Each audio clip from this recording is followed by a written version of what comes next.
Welcome to another scintillating episode of Howard's Opinion, the premier destination for unvarnished analysis and insightful commentary on the world of sports.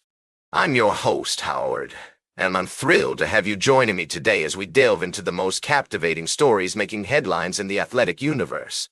Today, we're going to kick off with a compelling narrative that's been unfolding in the realm of college football.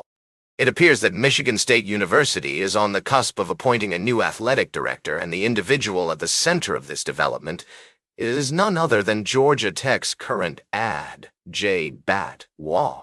According to sources close to the situation, Michigan State President Kevin Guskiewicz has been advising the school's board of trustees to bring Bat on board, citing his impressive track record as a strong fundraiser and his ability to navigate the complex landscape of college athletics. Now, for those who may not be familiar with J. Bat's background, let me provide some context. Bat has been at the helm of Georgia Tech's athletic department since 2022 and has already made a significant impact, hiring football coach Brent Key, who has led the program to consecutive winning seasons after a string of 4 losing seasons in a row. Additionally, Bat has demonstrated his prowess as a fundraiser, helping to launch a 10-year, $600 million fundraising campaign for Crimson Tide athletics during his tenure at Alabama. The implications of this potential appointment are far-reaching, folks.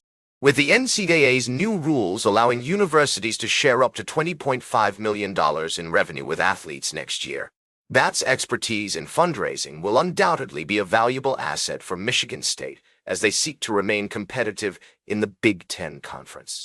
Moreover, his experience in navigating the complexities of college football will be essential in helping the Spartans overcome their current struggles on the gridiron, having suffered 3 consecutive losing seasons. As we continue to monitor this story, it's clear that J. Bat's potential appointment as Michigan State's athletic director has the potential to be a game-changer for the program. We'll be keeping a close eye on developments and providing you with in-depth analysis and commentary as more information becomes available. And that's not all, folks. We have a plethora of fascinating sports news to discuss, from the latest updates on the NFL offseason to the intriguing storylines emerging in college basketball. So, stay tuned for more thought-provoking discussion and debate. We'll be right back with more fascinating sports news on Howard's Opinion. Welcome back to Howard's Opinion, speaking to you from the heart of the sports universe. As we delve into the intricacies of athletic competition, a most intriguing tale has emerged, one that warrants our attention and sparks a plethora of questions regarding the intersection of professional sports and the Olympic Games. The NFL's decision to allow its players to participate in flag football at the Olympics has ignited a firestorm of debate, with Kansas City Chiefs tight end Travis Kelce weighing in on the matter. In a recent episode of New Heights, Kelce responded to comments made by Darrell Doucette, who has led the U.S. national team to 4 global championships in flag football. Doucette expressed his discontent with the NFL's involvement, feeling that it undermines the hard work and dedication of those who have been instrumental in elevating the sport to its current level. Kelce's retort is quintessentially straightforward. Is this guy afraid of competition? He asks. Have a tryout, and the best players make the team. He's just boxing out other people from joining the sport because they haven't played the specific style of football. This assertion raises a critical point, one that gets to the very essence of athletic competition. Should the Olympic Games be a platform for the world's elite athletes to showcase their skills, regardless of their professional affiliations? Or should there be restrictions in place to ensure that those who have dedicated themselves to a particular sport are not overshadowed by newcomers from other disciplines? As we ponder these questions, it is essential to consider the historical context of Olympic competition. The Games have long been a symbol of international unity and athletic excellence, with athletes from diverse backgrounds coming together to compete on the world stage. However, the introduction of professional sports leagues has undoubtedly altered the landscape of Olympic competition. The NFL's decision to permit its players to participate in flag football at the Olympics is a significant development, one that could have far-reaching implications for the sport and the games as a whole. With notable NFL players expected to attempt to qualify for the 2028 Summer Olympics, it will be fascinating to observe how this unfolds. As we navigate the complexities of this issue, it is crucial to prioritize the welfare and dignity of all athletes involved. The Olympic Games should remain a platform for athletes to showcase their talents, free from undue influence or restriction.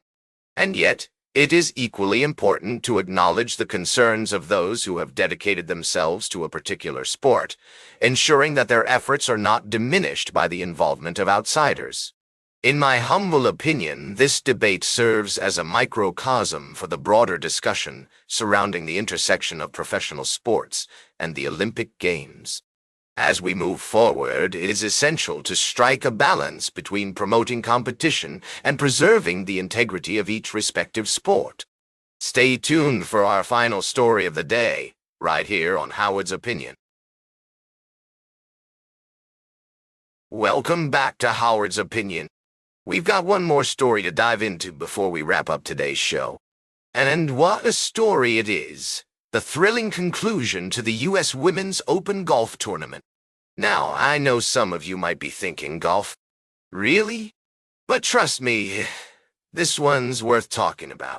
So, Maja Stark, a talented golfer from Sweden, has taken home the top prize at the U.S. Women's Open, held at Erin Hills in Wisconsin.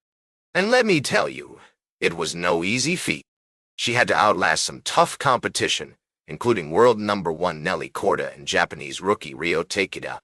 Stark's victory is all the more impressive, considering she came into the tournament with relatively low expectations. But she proved herself to be a force to be reckoned with on the course, carding an even par 72 in the final round to win by 2 strokes.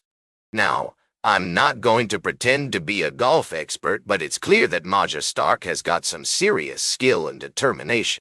And let's just say she's still a young and rising star in the golf world. Her future is looking bright. It's always exciting to see new talent emerge in any sport, and Stark's win is definitely a moment to remember. So congratulations to her on this major breakthrough. I'm sure we'll be hearing more about her in the years to come. And that's all for today's Howard's Opinion. Remember to like, share, and subscribe. And until next time, these are some of my humble thoughts.